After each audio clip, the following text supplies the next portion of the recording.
September 2017. Breaking news. A cannibal couple has been arrested, and it is speculated that they are responsible for killing at least 30 people. More information soon, but for now, the details are gory, with the police releasing footage of decapitated human bodies and body parts. Who was this couple, and what's the full story behind their dastardly actions? Normal beginnings and life crises. The best place to start is always the beginning. Dmitry Bakshiv was born on the 28th of January 1982 and had his early childhood at an orphanage in southern Russia. It was said that his birth parents were drunkards and could not afford to cater for him. So he stayed under the care of the orphanage for 3 years before a married couple adopted him. For over a decade, he seemed to be living a pretty normal life and was set to grow up a healthy young man. But like most stories of people who ventured into the dark side, something changed his life trajectory forever. His adoptive mother became terminally ill with cancer. After a long battle, she passed away, leaving Dmitry at the mercy of his adoptive father, who changed drastically and became violent after the death of his wife. Eventually, he was thrown out of the house and left to navigate life on his own. After several months of putting up at the houses of well-meaning individuals who would initially try to help him, but eventually get fed up and turn him away, he succumbed to homelessness. He decided that he would figure out his life on his own, and so his venture into the world of crime began, but was quickly cut short after he robbed a store. In a frantic attempt to escape, he robbed a car, but the robbery was promptly reported, and Dmitry was chased down, arrested, and given a 2-year prison sentence. This marked the beginning of another phase of his life, the one where he was both lonely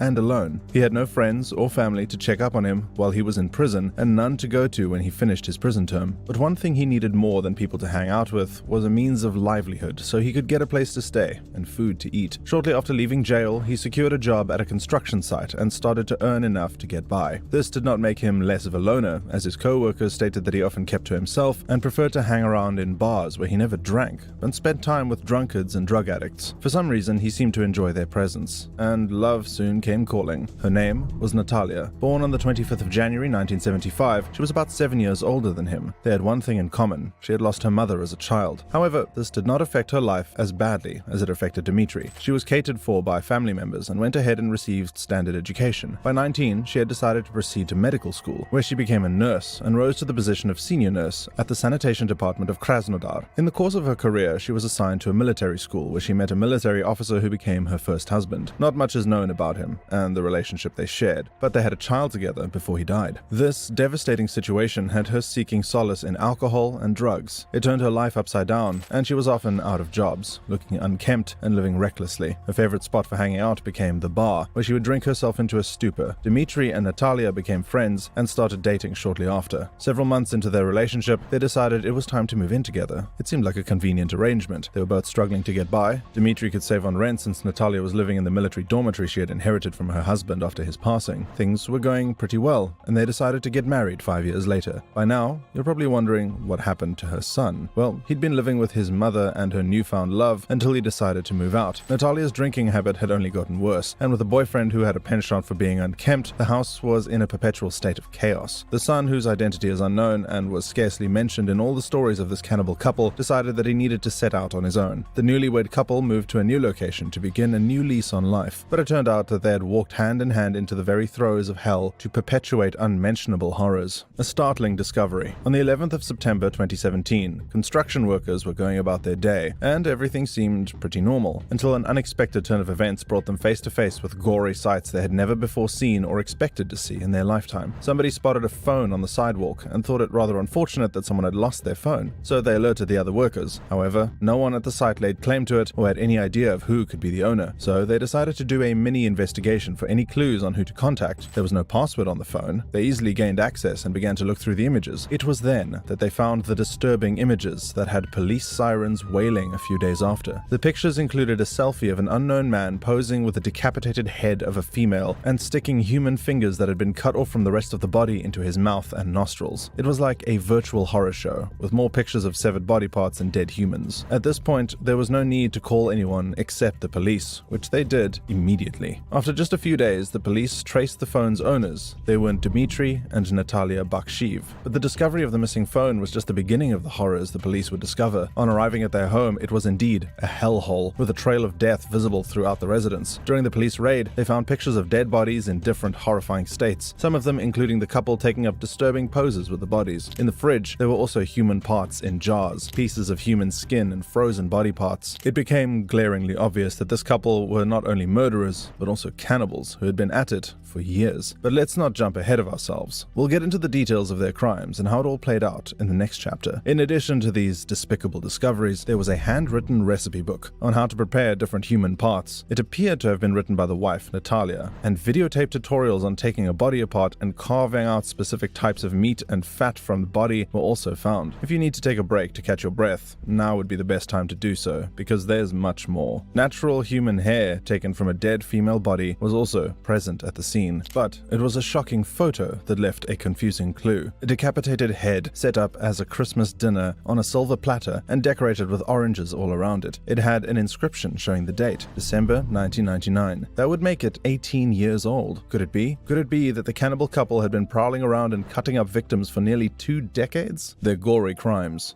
Their strategy was to search out vulnerable people battling substance abuse and other forms of addiction via dating sites or other obscure places where they felt their crimes would go unnoticed. They would then lure them to a secluded place or their home with a promise of surplus alcohol and drug them with a tranquilizer called Corvalol, which would make it easy to attack and murder them. The evidence in their homes reflected such tremendous skill in dismembering and storing dead human bodies that it made one wonder where they had garnered such expertise. When Dmitri was arrested and interrogated, he maintained that he was innocent. This baffled the police, especially since there were pictures of him posing with the body parts. At first, he claimed that he had found them in a bush and decided to take pictures with them. The stories did not add up, and after more questioning, he eventually confessed to killing a 35-year-old woman, Elena Vashrusheva. She was a waitress at a bar and lived close to the couple, but it is unclear what relationship they shared and how deeply acquainted they were with one another. What is clear, however, is that the Bakshiv couple murdered and dismembered her, then went ahead to cook and eat her remains while also disposing of some other body parts in the surrounding bushes. During investigations, it was reported that the trio was hanging out in an abandoned block of flats and downing bottles of alcohol when an intense argument broke out. Natalia reportedly began to accuse Elena of trying to seduce her husband, and the two began to exchange words until Natalia asked her husband Dmitri to kill her supposed rival. He attacked her immediately, stabbing her violently and repeatedly until she died. The wife was said to have also participated in the killing, and they both began to take the body apart piece by piece. The cannibal duo then packed the pieces, with the husband placing them in his backpack as they headed for their apartment. During the raid on the house by the police, body parts believed to be Elena's were found in their freezer and even in a pan on the cooker. This is where it gets even more riveting. A report by a retired Air Force communications officer, Sergei Labintsev, who happened to be acquainted with the couple, suggests that the accusation of seduction was simply a ploy and their main intent was to murder. Labintsev mentioned that their arrest brought back a memory that made him tremble as he now came face to face with the fact that they could have killed and eaten him too. Less than 2 months before their arrest, they were at his home when Dmitri suddenly had a violent outburst and said he was jealous of the retired officer's relationship with his wife. Labintsev was confused as the accusation was baseless and out of place, but he had put his military training to good use when Dmitri swung at him with a stool and almost hit him from behind. After dodging the attack, Natalia jumped on him too, trying to cause him harm, but he managed to throw the two of them out of his house and called a taxi to take them away from the premises. He never saw them again until the news of their arrest and sinister crimes began to make the rounds. Sergei Labintsev escaped, but not many were as lucky. It is believed that aside from Elena, they had killed several dozen others. The building where Elena was killed was dubbed their killing crypt. It was an abandoned block of flats intended for military housing, but was never completed, and it was in this place that they carried out several murders. Several body parts had been found in the building, including a hand, earlier that year during the spring season, yet no one raised the alarm. You're probably already horrified, but the story gets even more twisted, and you need to hear this. Natalia and her husband lived in a hostel at a military academy in a southern Russian town called Krasnodar. Natalia baked and sold meat pies to people in the academy, including student pilots and other trainees. She even went ahead to supply some local eateries. It was quite unsettling, but after the arrest, it was rumored and suspected that she had been using human meat for her baked goods all along. Further investigation and interviewing of the people who lived and worked close to the couple revealed that the former nurse turned murderer and cannibal had also approached restaurant and cafe owners with the offer of supplying meat to them and even searching for for a job as a chef. She seemed to be looking for a viable market to sell human meat. None of the people she approached gave her jobs, recalling that she looked unkempt and vulgar. In retrospect, their fleeting encounters with the couple sent shivers down the spines of neighbors and other locals. Many people who knew them had always suspected there was something fishy about them. The husband was always looking shabbily dressed and smelly, while his wife was a chronic drunkard who frequently had fits of rage, but they never imagined that they were hiding such a dark secret. The signs were there. One shopkeeper recalled seeing blood dripping from Dimitri's backpack as he went out of the store after topping up his phone. Natalia confessed that she and her husband had committed these horrific crimes for several years and killed as many as 30 victims, yet this claim was never ascertained. However, it would seem that there is, in fact, some truth to it, because jars of pickled human flesh, cans of steamed human meat, and at least 19 slices of skin were found in the home. They seemed even to have pictures with all of their victims, as Natalia identified some of them using the photographs found in their homes. Several mobile phones belonging to different people suspected to be victims of their cannibalism were also found littered around the apartment. Fortunately, their nemesis caught up with them, and it was time to face the law. Facing the law. Dimitri and Natalia, who were 35 and 42 respectively at that time, were arrested and remanded in police custody. At the same time, investigations were being carried out into the evidence found and their shocking confessions. A psychologist was introduced to the interrogation process to get information from the couple. However, their claim of killing 30 men and women could not be confirmed by the police, who said that they only had enough evidence pointing to the death of 2 women. Questions were raised about the mental capabilities of Natalia, who had made most of the confessions, and after analysis by a psychiatrist, she was declared mentally healthy. Yet, she tried to twist the narrative for favor of herself, claiming that she was mentally ill and had previously checked herself into a mental institution after the death of her first husband. The records were searched out, and her claims turned out to be true. She had indeed visited several psychiatric hospitals, claiming that she had a mental anomaly and asking to be checked in. However, the records also show that she had been certifiably mentally fit at each of these clinics and discharged. In February of 2019, almost 2 years after they were initially arrested, Natalia was found guilty of incitement to commit murder and given a 10-year sentence in a penal colony and 18 months in jail. She sought an appeal for the sentence, but the judgment was upheld, and she is still serving a sentence to date. On the other hand, Dimitri was sentenced to 12 years and 2 months to be served in a maximum security prison. However, it appears that the weight of the law was too heavy for Dimitri, who succumbed to death in 2020, barely 1 year into his sentence. He was said to have developed type 1 diabetes in prison, which remained untreated, but based on the precedent laid out in the trial, some people believe that foul play might have been involved. His death has left a huge hole in the unresolved puzzle of what exactly happened. The number of victims who had their lives snuffed out by the cannibal couple and their identities. But Natalia remains in jail, serving her sentence, and perhaps in the years to come, more light will be shed on the surprisingly murky story. The crime is puzzling, but even more troubling is how it seemed to have been handled so shoddily. Surprisingly, the couple was not charged with any cannibal crimes. During investigations, despite all the different pictures of decapitated bodies and fragments of frozen body parts sent to laboratories for examination, Vadim Bugaenko, the head of the investigation department of the Russian Democratic Republic for the Krasnodar Krai, revealed that all the remains were of one person. At this time, the city was already agog with the news of the cannibal couple, and people with missing loved ones feared the worst, that the people they were searching for had been eaten by the sinister killers. Several rumors shrouded this case, but the committee set up to investigate the matter insisted that there was only one murder. There were claims that the military academy where they had lived did everything possible to avoid being dragged into the case, as it could affect the institution's reputation. Many are of the opinion that this should have been a reason to take up the case and handle it as thoroughly as possible. They also believe that their sentence was mild in comparison to their atrocious crimes. What do you think? Thank you for watching. Explore any of the 2 videos on the screen now to watch more riveting content, and click the subscribe button so you don't miss any new videos.